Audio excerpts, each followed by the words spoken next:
Good afternoon. This is Elizabeth Beslow for the Abolition News Network, March 30th, 1870, at the White House. President Grant has just announced the ratification of the 15th Amendment to the Constitution today. We are going to get an exclusive interview with him about the debates and difficulty it took to get this passed by Congress and the state. Please welcome Mr. President Grant. Good afternoon.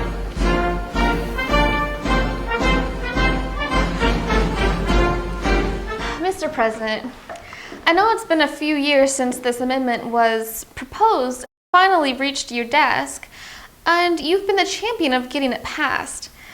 I think our viewers would be extremely interested in what the opposition was like against giving the Negro the right to vote. Can we start with that? Ms. Beslow, the measure encountered much Democratic Party opposition. The usual racial nonsense that this was a white man's government, that the Negro is inferior, that slavery is his natural state, and to introduce him into the arena of politics with political and social equality would be a war against nature. But isn't that mostly from the South? Well, no. Let's take Mr. Rogers of New Jersey, a very northern state. I have what he said. I wrote it down, actually.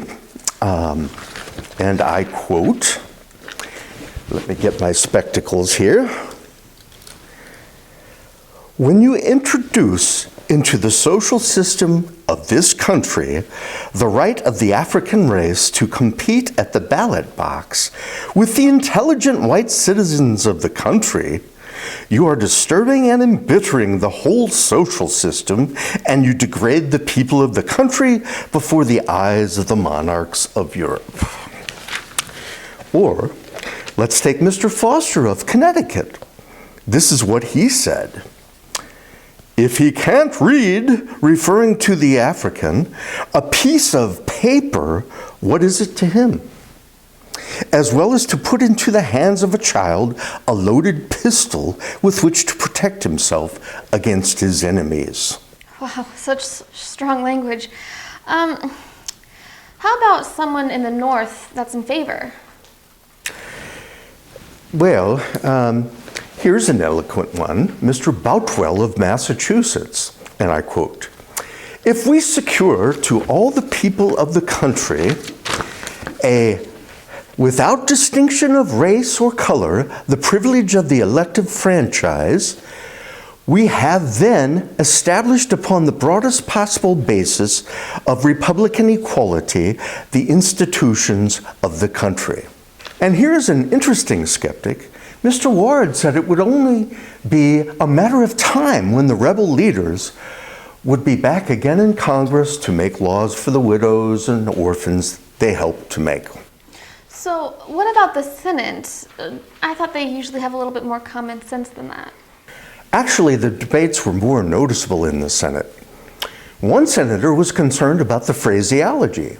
The states might disenfranchise from other considerations that the basic three, leaving irregularities untouched, or states might debar Negro voters from establishing an educational or property tax. And worst, the eloquent senator from Massachusetts, Charles Sumner, was opposed to it because he deemed it unnecessary. He spoke that, and I quote, "There can be no states' rights against human rights, and this is the supreme law of the land." He opposed and refused to vote for it. Well, that's discouraging. Can you tell us something inspiring? All right.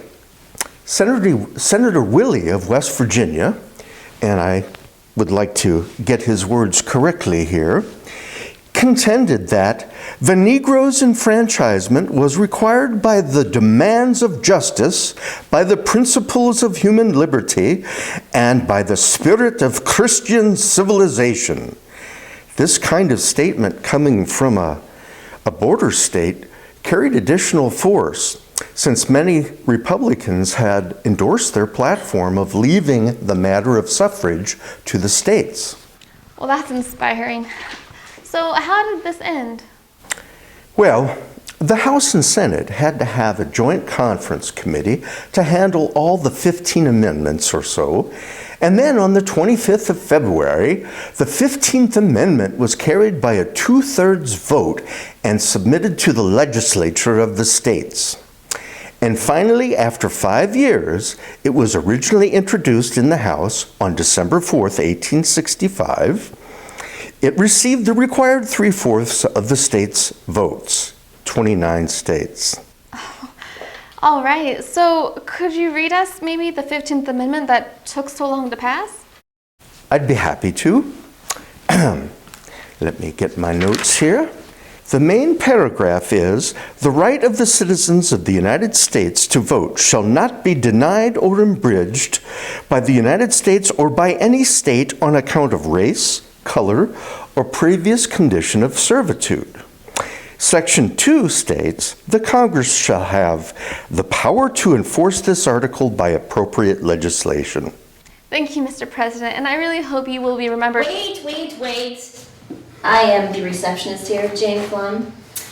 And the women of this nation believe that we have the right to vote along with any man of any race. And the Women's Suffrage Association, led by Susan B. Anthony, founded last year, of which I am a member, we believe that women should be added. The 15th Amendment should guarantee women the right to vote. Miss Flum, is it?